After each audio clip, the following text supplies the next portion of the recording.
Bien, pues llegados a este punto, vamos a seguir con nuestra serie de la Carta a los Romanos. Y vamos a abrir nuestras Biblias por Romanos capítulo 7.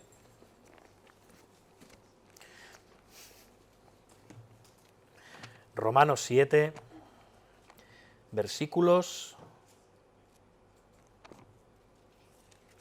del 7 al 13. Bien, Romanos 7, versículos del 7 al 13. Y dice así la palabra del Señor. ¿Qué diremos pues? ¿La ley es pecado? En ninguna manera. Pero yo no conocí el pecado sino por la ley, porque tampoco conociera la codicia si la ley no dijera, no codiciarás. Mas el pecado, tomando ocasión por el mandamiento, produjo en mí toda codicia, porque sin la ley el pecado está muerto. Y yo sin la ley vivía en un tiempo, pero venido el mandamiento, el pecado revivió y yo morí. Y hallé que el mismo mandamiento que era para vida, a mí me resultó para muerte, porque el pecado, tomando ocasión por el mandamiento, me engañó y por él me mató. De manera que la ley a la verdad es santa, y el mandamiento santo, justo y bueno. Luego lo que es bueno vino a ser muerte para mí, en ninguna manera, sino que el pecado, para mostrarse pecado, produjo en mí la muerte por medio de lo que es bueno, a fin de que por el mandamiento el pecado llegase a ser sobremanera pecaminoso. Amén. Hasta aquí la palabra de nuestro Señor. Vamos a orar. Señor Dios Santo, venimos ante ti, ante tu gloriosa, infinita, todopoderosa persona, tú Dios Trino, Padre, Hijo, Espíritu Santo. Ante ti nos presentamos sabiendo que no somos nada, que dependemos de ti para todo, que somos instrumentos inútiles por nosotros mismos, pero aún te complaces utilizar esos instrumentos inútiles, pulirlos, afilarlos, perfeccionarnos. Señor, úsanos como tú dispongas, dispón lo que tú quieras, Padre. Estamos en tus manos y dispuestos a recibir tu palabra, tu ley, tu enseñanza, tu propósito, tu evangelio. Obra en cada uno de los corazones hoy aquí, Señor. Haznos sensibles a la gran necesidad, a la absoluta y total necesidad que tenemos de ti, Padre, de tu Espíritu Santo y de la salvación en Cristo. Guía este tiempo de la palabra, que sean deleitables los dichos de mi boca y las meditaciones de mi corazón delante de tu trono, Señor, pues ante ti venimos y exponemos tu palabra bendita. Y bendice a la Iglesia, quita toda duda, toda carga, todo peso y lastre que impide que esta palabra empape bien nuestros corazones y los transforme. Y salva a aquellos que hoy aquí, niños, jóvenes, adultos, están hoy sin Cristo y muertos en sus delitos y pecados. Resucítalos, Señor, te lo rogamos, en el nombre de Jesús. Amén. Amén. Bien, hermanos, pues como vimos en el anterior sermón sobre la carta a los Romanos, la ley de Dios no puede salvarnos. Voy a repetir esto. La ley de Dios, contenida en los 10 mandamientos, no puede salvarte, no puede justificarte. La ley, de hecho, es un instrumento que te muestra cuán condenado estás, cuán necesitado estás, agudiza tu sentido de condenación. Es como si te vieras en un espejo con muchísima luz y de repente por la mañana te ves todos los defectos. Y hay quien tiene más arte en ocultarlos y hay quien tiene menos. Y hay cosas que no hay quien las oculte. Pero se ven todos los defectos. Están expuestos delante de ti. No los puedes eludir. Esto es lo que hace la ley. Cuando la lees, te muestra tu pecado tal y como es. Y esto nos lleva, como vimos la semana pasada, a gozarnos en la gloriosa salvación que se nos ha dado en Cristo, porque Él cumplió la ley.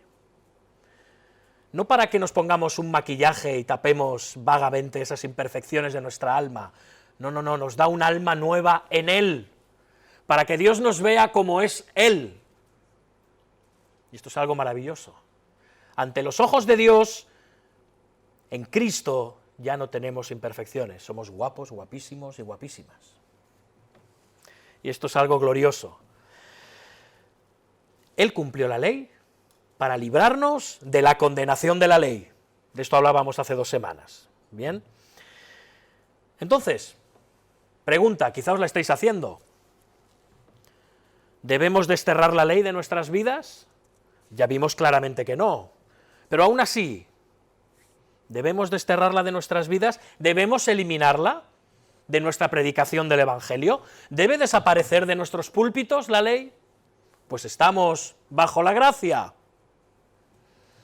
Son buenas preguntas que hacernos. Algunos de los lectores de Pablo, incluso muchos hoy en día, a lo largo de la historia de la Iglesia, se han preguntado esto. Bueno, no solo lo han preguntado, lo han afirmado. Bueno, la ley ya, fuera. Ya no tiene importancia para nosotros. No estamos sujetos a esa ley moral de Dios tipificada en los 10 mandamientos. Ya no, somos libres, estamos bajo la gracia. Esto es una forma muy superficial de pensar, pero tristemente muy habitual. Es lo que se llama, hoy voy a intentar no usar palabras raras, pero permitidme solo esta, antinomianismo. ¿Sí? No ley. Fuera. Nos la quitamos de encima. Estamos bajo la gracia. Y muchos cristianos, incluso cristianos en Roma, podrían pensar, y Pablo sabía que así era, ¿tú estás diciendo que la ley ya no sirve para nada? Es más, Pablo, un momento, ¿estás diciendo que la ley es mala? ¿Estás diciendo que la ley es pecaminosa? ¿Es lo que estás diciendo? Claro, muchos razonan, estábamos en un pacto como matrimonial con la ley, ahora ese pacto, por medio de nuestra muerte en Cristo, se ha roto, entramos en el nuevo pacto, tenemos un pacto con Cristo, ya la ley no tiene para nada ninguna vigencia, no nos sirve, ya está, fuera, destiérrala. Y es más, a partir de ahora vamos a leer solo el Nuevo Testamento, porque todo lo que se dijo antes no sirve para nada, es ley, ley, ley. Así razonan algunos. Hay iglesias en las que solo se lee el Nuevo Testamento en base a esta extraña forma, superficial e inmadura forma de pensar, en base a una hermenéutica, una exégesis terrorífica de lo que dicen las Escrituras y de lo que son las Escrituras como un todo. Pero también es cierta una cosa, que Pablo ha dicho que hemos sido liberados de esa ley. Es más, ha dicho cosas como lo que vemos en el versículo 6. Habla de la ley como el régimen viejo de la letra. Uy, eso es algo viejo. Y como es viejo, ni me lo pongo y si puedo lo tiro. Bien, hermanos, pues Pablo va a responder a esto. Y va a responder, como suele hacer, y utilizando una expresión que aquellos que estamos aquí metidos en la carta a los romanos ya nos vamos acostumbrando. ¿Qué? ¿Cómo responde Pablo? ¿Qué es lo que dice? En ninguna manera. Ni hablar. No y no. Ni se os ocurra pensar eso. Pablo lo tiene muy claro, pero es necesario que nosotros, la IBE, aquí, como iglesia, lo tengamos claro también, ¿sí? Esto es importante. En primer lugar, hermanos, ¿cuál era el propósito de la ley? El propósito primero de la ley es que entendiéramos la pecaminosidad, que entendiéramos lo malo que es el pecado, la maldad del pecado. Ese es el propósito de la ley. Sirve como un estándar, ¿sí? Sabéis que hay estándares, hay un metro es un metro, y nos sirve para medir un metro, ¿no? Pues esto es lo que nos está diciendo, este pecado es esto, este pecado es este pecado es este otro, y tiene este nombre. Hace un trabajo de taxonomía, va poniendo el nombre a los pecados y los va identificando, pam, pam, pam, pam. ¿Sí? Este es el trabajo de la ley. Por eso dice el apóstol, en el versículo 7, yo no conocí el pecado sino por la ley. Yo no conocí el pecado sino por la ley. Ahora, ¿cómo hace esto la ley? ¿Cómo identifica el pecado la ley? Lo hace definiéndolo. Fijaos, sigue diciendo el apóstol, estamos en el versículo 7, no os perdáis, vamos a ir tirando a través de todos estos versículos. Dice, tampoco conociera yo la ley, ¿no? O dice, perdón, tampoco conociera la codicia si la ley no dijera que no codiciarás. Vaya, resulta que esto que yo siento se llama así, y resulta que es codicia. Esto es lo que es. Hermanos, nunca lo habríamos entendido si la ley no lo hubiera identificado y le hubiera puesto un nombre, ¿sí? Pero también el pecado hace otra cosa, la ley hace otra cosa. También revela no solo que hay pecado, sino también revela que en nosotros hay pecado, ¿sí? Muy bien, ahí está el pecado, ya sé que existe, pero la ley te dice, sí, muy bien, pero ahora lo que te digo es que tú eres culpable de esto, y de esto, y de esto. Ese es el objetivo de la ley también. Por eso nos dice Pablo en el versículo 8, que sin la ley el pecado está muerto. ¿Qué quiere decir esto? Que si no hay ley escrita no pecamos. No, lo que no hay es conciencia de que estamos pecando.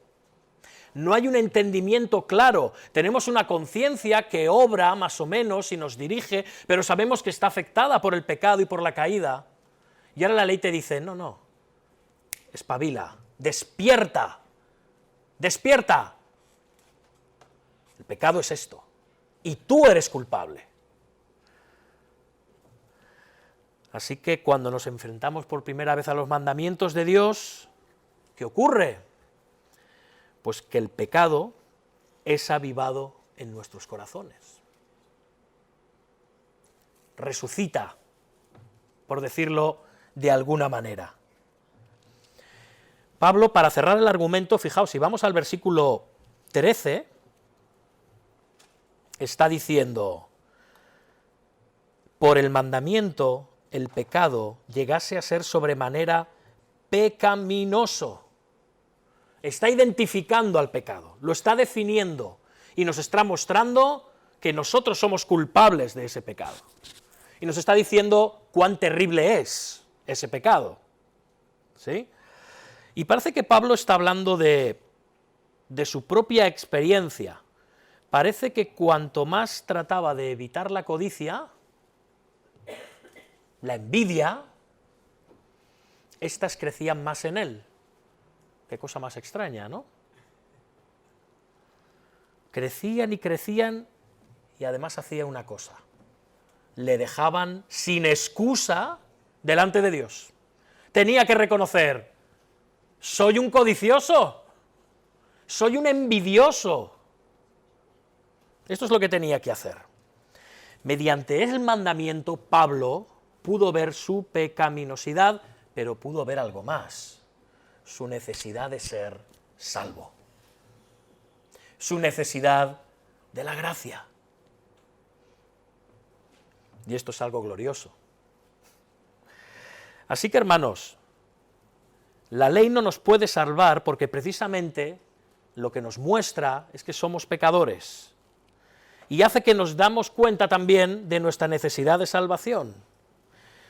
Y a menos que la ley haga ese trabajo en nosotros, tenemos serios problemas, estaremos condenados, condenación absoluta. Así que vemos que la ley es necesaria y buena para darnos cuenta de cuán necesitados estamos de la gracia de Dios. La ley nos lleva a la gracia, pero por medio de este proceso. Por lo tanto, la ley de entrada es necesaria.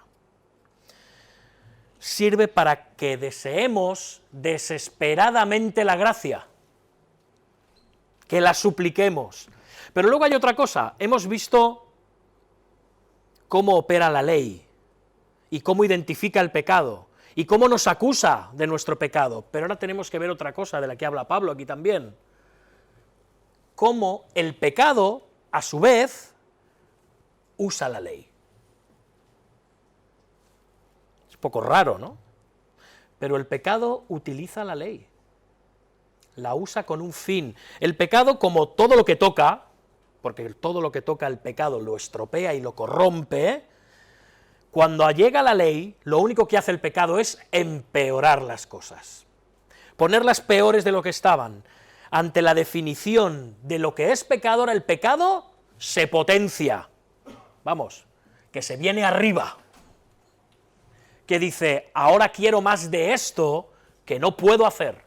Esto que me prohíbes es lo que deseo. Esto que sé que es malo para los demás y para mí es lo que voy a hacer. Esto nos dice nuestro corazón, de una forma fuerte y poderosa. Esto es lo que hace. El pecado se potencia, por eso dice Pablo en los versículos 8 y 9, fijaos, mas el pecado, tomando ocasión por el mandamiento, produjo en mí toda, ¿qué? Codicia. Yo veo que dice la ley que no codiciaré, y ahora lo que produce en mí es más codicia, y un deseo irrefrenable de codiciar, y una incapacidad total de refrenar mi codicia. No puedo, y sigue diciendo, venido el mandamiento, el pecado revivió. Hermanos, ya sé que esto es difícil. La carta a los romanos no pretende ser un tratado teológico, pero inevitablemente lo es. El apóstol se deja llevar y seguramente querría escribir unas breves líneas y acabó escribiendo esto. Yo me lo puedo imaginar, Pero esto es muy necesario. Es necesario que lo comprendamos, que entendamos cómo opera el pecado. ¿Por qué hace esto el pecado, hermanos? ¿Por qué hace esto? Pues os lo voy a decir en una palabra, en pocas. El pecado hace esto porque somos malos. Somos perversos. Eso es lo que somos. Hay perversidad en nuestros corazones. Hay un deseo en nosotros de hacer lo malo solamente porque está prohibido. La perversidad, hermanos, si la queremos definir, va más allá de la maldad. El perverso, y ya os digo que todos lo somos, en nuestro natural ser caído, ¿sí? El pecado, la perversidad es deleitarse con la maldad, hacerlo muy a gustito. Además, te gusta lo que haces, te deleitas en experimentar el pecado, lo que está prohibido. Hay cosas que no te llamarían ni la mitad de atención de lo que te llaman si no fuera porque están prohibidas, porque no las puedes mirar, porque no las puedes oír, porque no las puedes tocar. A ver, ¿quién ha tenido hijos? ¿Hace falta que siga? No toques eso. Este pastel es para más tarde. Y luego ves al niño con las manos llenas de chocolate y la boca. ¿Has tocado el pastel? No he tocado nada. Este impulso, hermanos, nos reímos, pensamos, cosa de niños, ni hablar. En nuestra edad adulta seguimos haciendo exactamente lo mismo. Igual, nuestro pecado se aviva por el conocimiento de la ley, se potencia, y no podemos frenarlo. No podemos. Al oír el mandamiento, nuestra perversidad natural revive y toma control sobre nosotros. Y esta es la clave, hermanos. Esta es la clave para entender qué es el pecado, cuál es la raíz del pecado, cuál es la anatomía, la esencia del pecado. Esta es la clave. Me gustaría leeros unas palabras de Agustín de Hipona. Él en su libro Las Confesiones refleja lo que vamos a leer ahora. Bueno, os pongo un poco en antecedentes. Yo me siento muy identificado con lo que dice aquí porque yo experimenté algo muy similar, en vez de con peras, con unas Coca-Colas, pero no voy a entrar en esto. Dice que de niño, junto con unos amiguetes, robó unas peras de un huerto ajeno, ¿sí? Y luego con los años él reflexiona, ¿sí? Estamos hablando Agustín de Hipona, siglo IV, ¿sí? Uno de los padres de la Iglesia, posiblemente uno de los mayores teólogos que hayan existido, ¿sí? Él dice, cerca de nuestro viñedo había un árbol de peras, lleno de fruta, aunque la fruta no era particularmente atractiva ni en color ni en sabor. Yo y algunos otros jóvenes concebimos la idea de sacudir el árbol para que las peras cayeran y así poder llevárnoslas.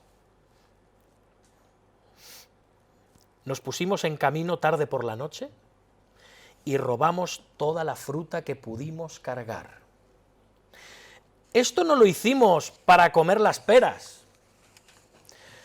Quizá probamos algunas, pero después aventamos el resto a los cerdos. Nuestro placer verdadero fue simplemente hacer algo que no estaba permitido. Yo tenía un montón de peras más ricas en mi propiedad. Solo tomé estas con el fin de ser un ladrón. Una vez que las tuve, las tiré, y todo lo que saboreé de ellas fue mi propia maldad, la cual disfruté muchísimo. Cosas de niños. Si a alguien le interesa ya os explicaré lo de las Coca-Colas.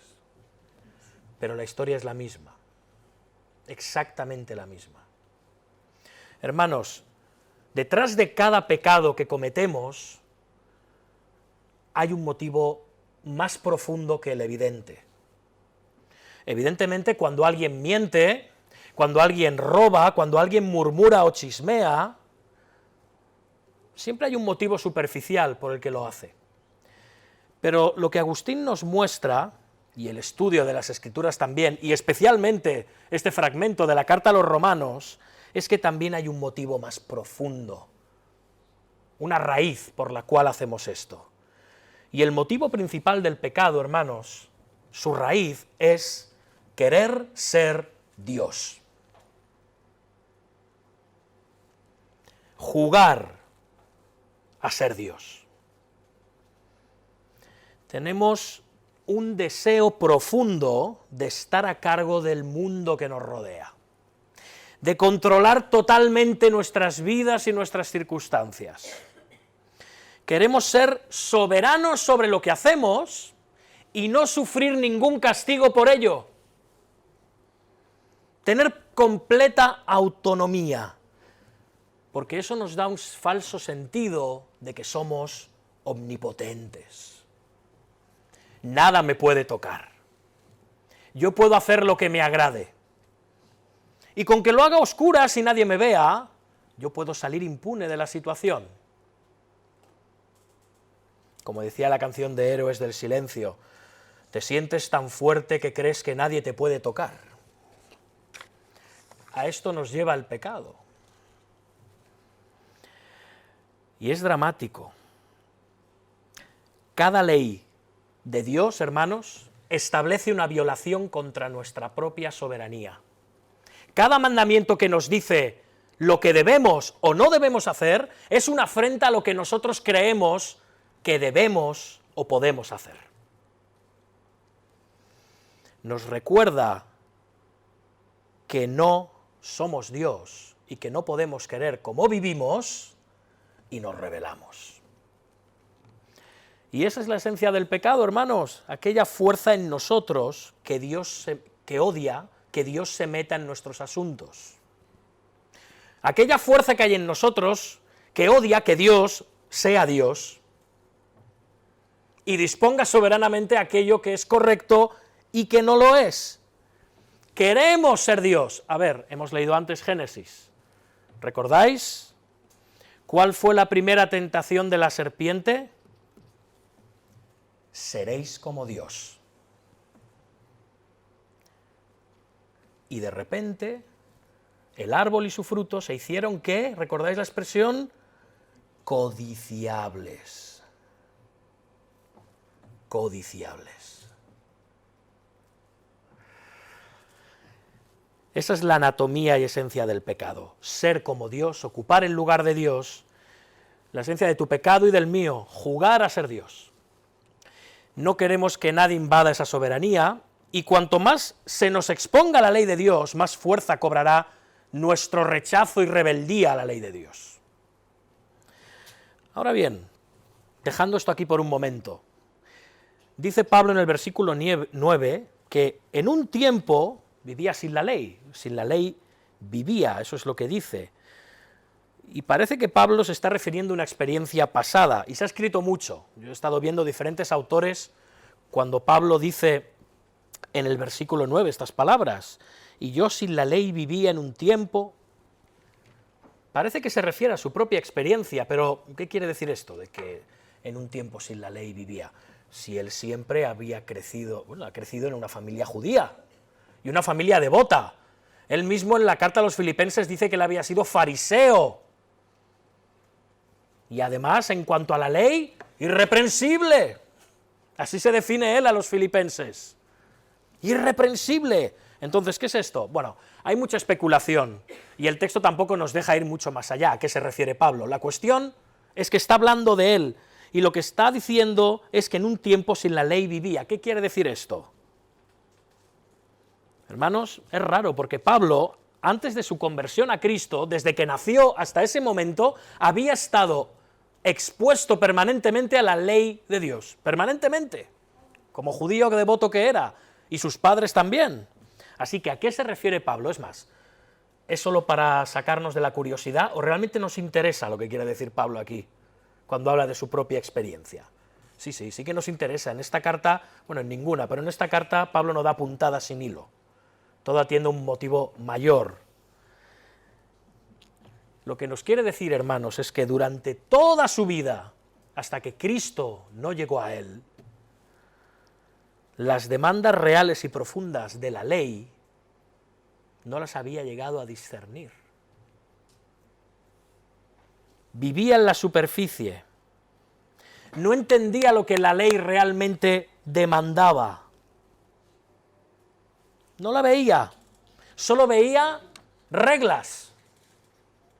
No entendía el espíritu profundo de cada uno de los mandamientos de Dios.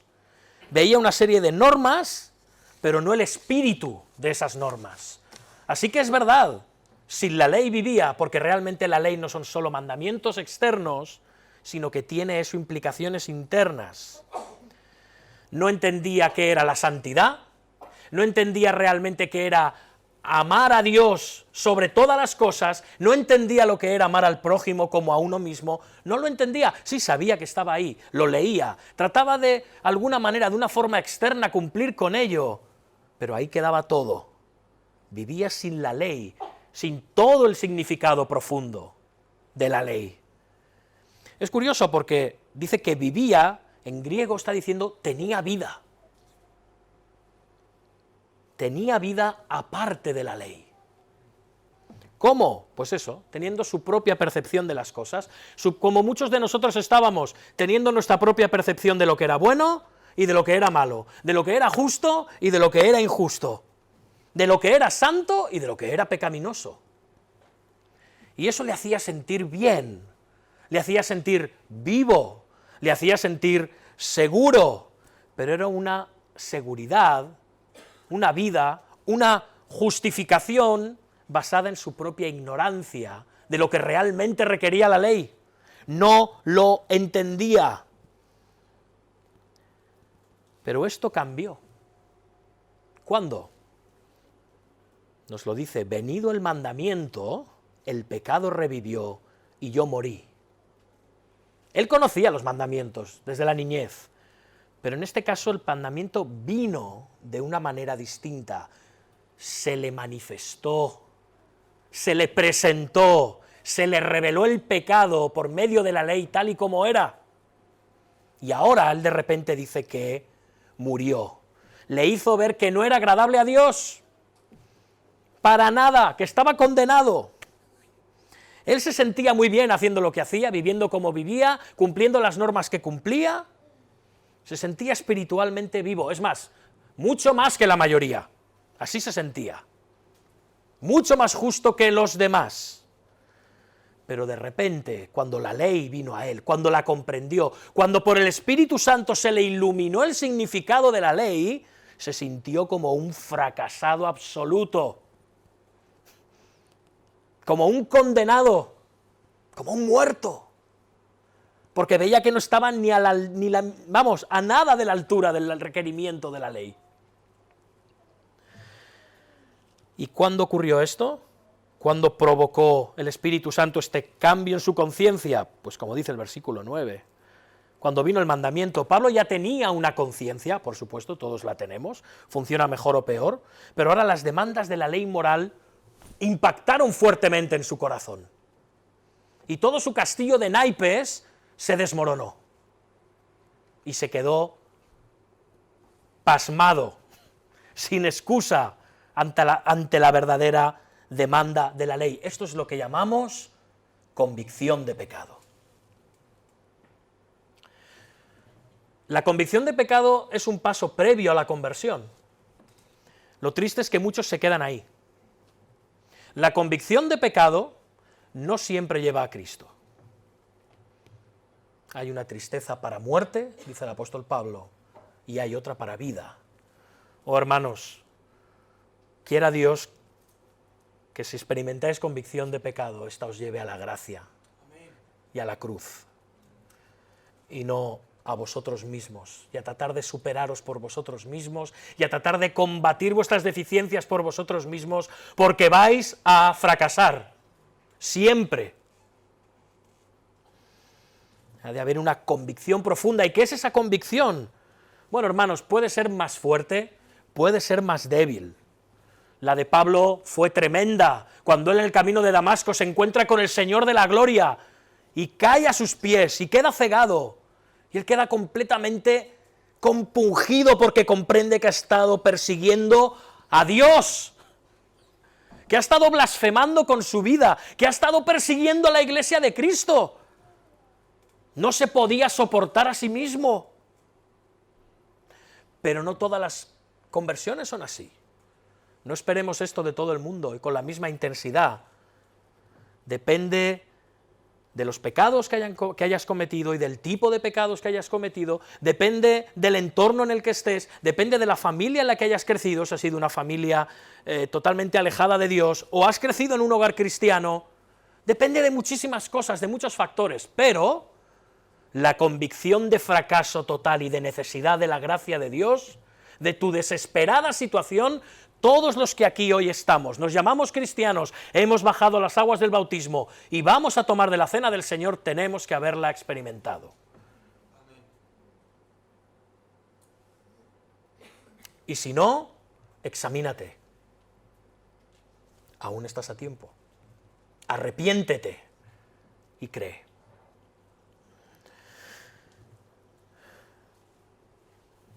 Pablo lo experimentó. Venido el mandamiento, el pecado revivió y yo morí.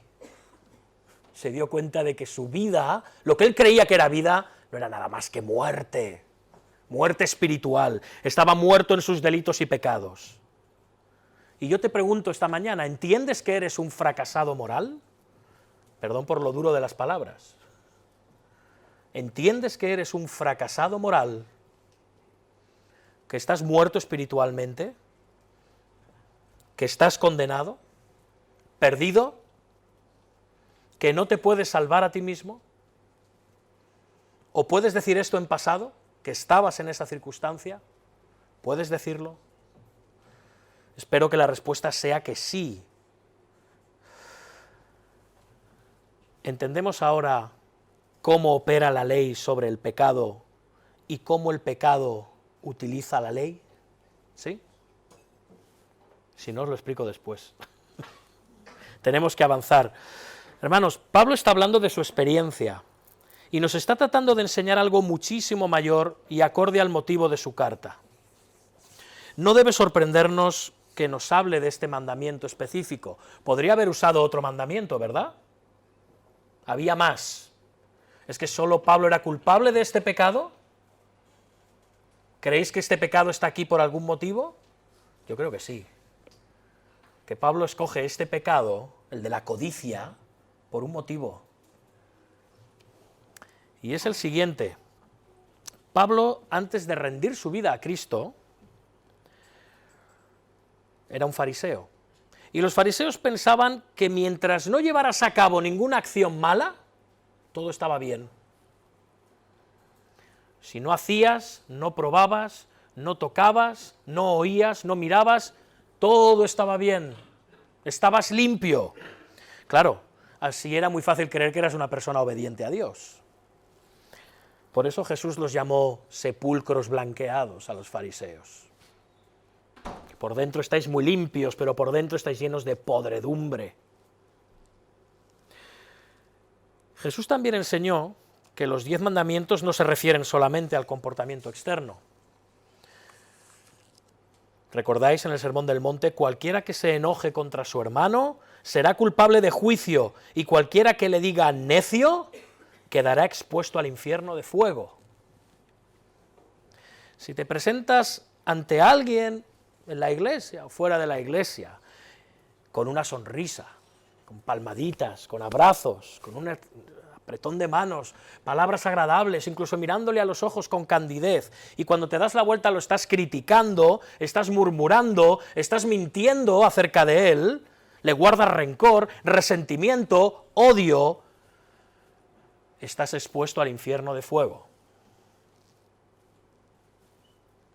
Más vale que tengas un buen abogado, y los cristianos lo tenemos. Pero estás expuesto al infierno de fuego. Esto nos muestra que la ley es algo mucho más profundo. No es solamente lo que haces y lo que no haces. Y es verdad, hermanos, yo lo confieso, es fácil leer los 10 mandamientos y considerarlos solo en términos de lo que hacemos. Claro, pues yo no adoro a ningún ídolo, yo no desobedezco a mis padres, no he matado, no he robado, no he cometido adulterio, estoy bien, cumplo las reglas. ¿No recuerda todo esto a alguien? Al joven rico que hablaba con el Señor. Si yo lo hago todo. Oye, que aquel chaval lo decía de verdad. Yo lo hago todo. Se lo creía. Pero tenía un problema muchísimo mayor. ¿Cuál era? La codicia. Su codicia estaba por encima de su adoración a Dios y de no tratar las cosas de este mundo como lo que eran para él, ídolos. Ídolos. Mira, todo lo podemos hacer, al ver los 10 mandamientos, perdón, digo que todo lo podemos hacer, todo lo que puedes ver son cosas que físicamente, en tu comportamiento más o menos alguien hasta puede engañarse y decir que las hace. Pero cuando llegas al 10º mandamiento todo cambia, ¿os habéis dado cuenta? Cuando llegas al 10º mandamiento, es el único que te dice que hay un problema en el corazón. Todos los demás pueden tener una forma externa, pero la codicia está aquí, apunta al interior. Y por eso Pablo la está utilizando, no solo porque fuera real en su caso, sino porque es ese mandamiento de la ley que se puede disimular, ¿sí? Está aquí dentro. Codicia.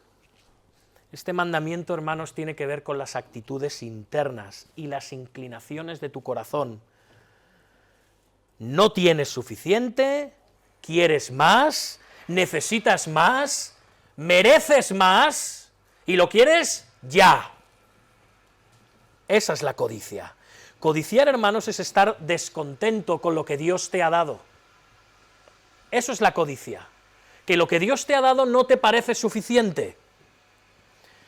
Y codiciar, hermanos, incluye la envidia, incluye la murmuración, incluye la autocompasión, incluye la queja. Eso también son formas de codicia. Un anhelo idólatra por más belleza, por más riqueza, por más aprobación, por más reconocimiento, por más popularidad, por mejor posición que las que tienes, por una mejor familia, por unos hijos más obedientes. En el fondo no son cosas malas, ¿verdad? El problema es que cuando no las tienes, te amargas, te deprimes, te angustias y arremetes contra ti mismo, contra los demás y hasta contra Dios, porque eres un codicioso idólatra, y nada va a evitar que tú consigas aquello que quieres, aquello que crees que te llena.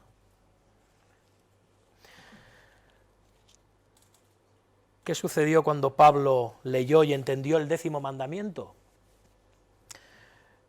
Bueno, resultaron para muerte, ya lo hemos dicho. El pecado le engañó. ¿En qué sentido? Le hizo creer que estaba bien. El pecado me engañó, me hizo pensar que yo hacía las cosas bien, y produjo más codicia en mí.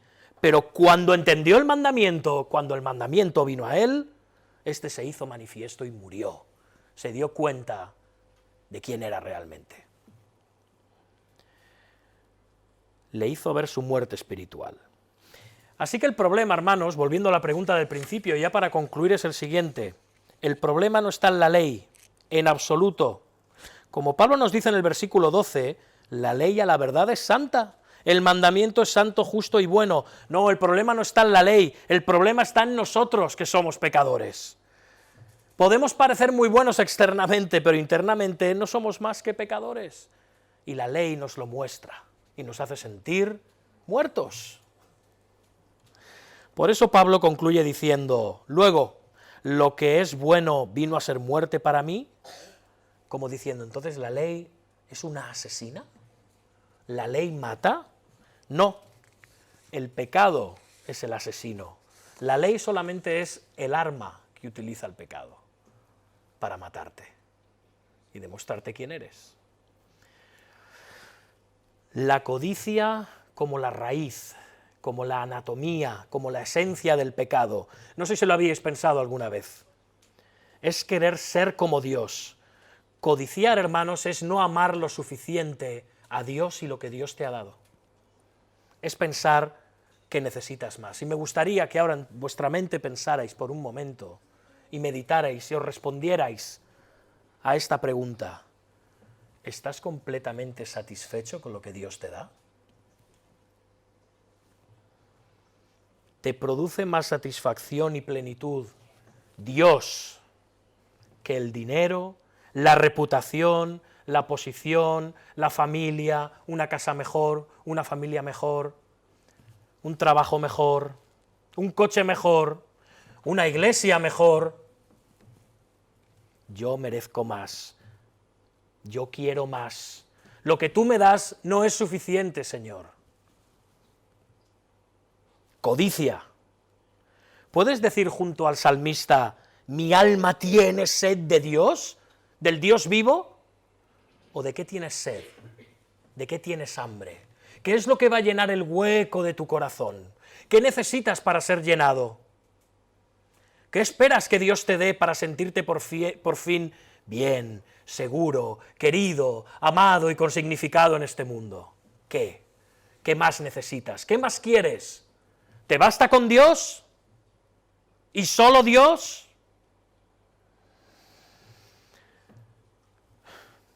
Si no puedes contestar, tendrás que reconocer junto conmigo de que pecamos de codicia. Todos debemos reconocerlo. Dios no es suficiente muchas veces para nosotros.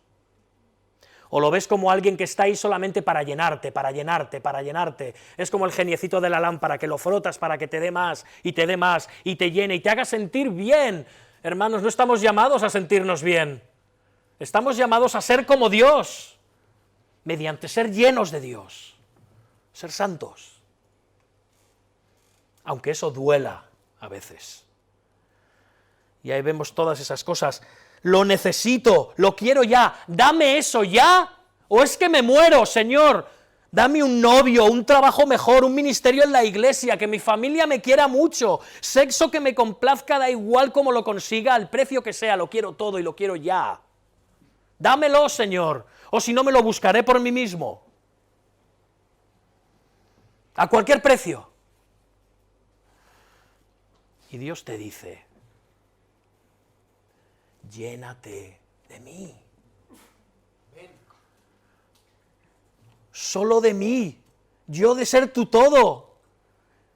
Yo soy quien llena tu vacío y tu necesidad. Yo te entregué a mi propio Hijo. No hay nada más sagrado y más grande que puedas recibir que a mí. Y a mí en mi Hijo, entregado por ti, por tus pecados. Y no te pido nada a cambio. y te puedes llenar. Yo soy Dios, yo soy lo mejor, llénate de mí. Búscame, búscame en la Escritura, búscame en la oración, búscame en la comunión, búscame en la iglesia, búscame en mi evangelio. No codicies nada más. Dios nos dice, has muerto a la ley y ahora vives en el Espíritu. Deja atrás la codicia.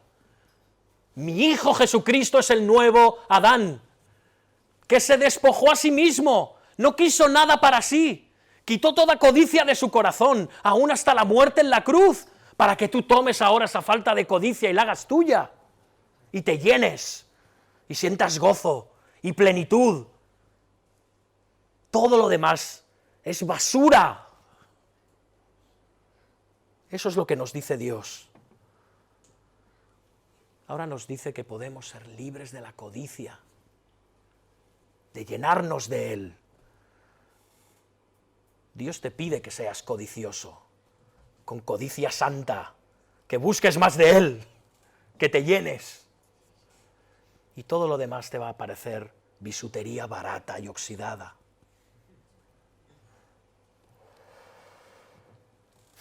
La codicia, estés en Cristo o no esta mañana, nunca va a ser satisfecha. Jamás, jamás. Siempre va a querer más. El pecado siempre quiere más y siempre pide más y empeora cada vez más y te lleva a un agujero cada vez más profundo y alejado de Dios. El pecado, la codicia, nunca se llena porque tiene un hueco tan grande que solo puede ser llenado por Dios y nada más que por Él. Y mi pregunta es si lo buscas, si lo anhelas, como si fuera lo más importante. Analiza tu semana, analiza tu día de hoy. ¿Estás buscando a Dios? Amigos, hermanos, buscad a Dios con arrepentimiento, buscad a Dios con fe, buscadle antes de que el juicio de este mundo llegue, porque vendrá, y se enciende rápidamente la ira del Señor, y vendrá de imprevisto, sobre todos los que estamos en la tierra. Llénate ahora de Dios, de su gracia, de su perdón, de su misericordia, de su santidad, y serás sanado, y serás salvo. Y vivirás libre de la condenación de la ley, para vivir una nueva ley, la del Espíritu. El Espíritu Santo, viviendo en ti, por medio de Jesucristo. Amén. Vamos a orar. Señor Dios nuestro, bendito y alabado seas por tu gracia, tu misericordia y tu salvación. Sabemos cuán rebeldes hemos sido y cuán rebeldes somos aún, y cuánto codiciamos las cosas que no son para nuestro bien, y que no nos llenan, y que no nos completan, y que no nos dan aquello que necesitamos para gloria y bendición tuya, Señor. Por favor, Padre, guíanos a la cruz, llévanos de rodillas, Señor, llévanos de rodillas delante de ti, y que te supliquemos tu gracia, tu perdón, y que tú nos llenes de ti, Señor.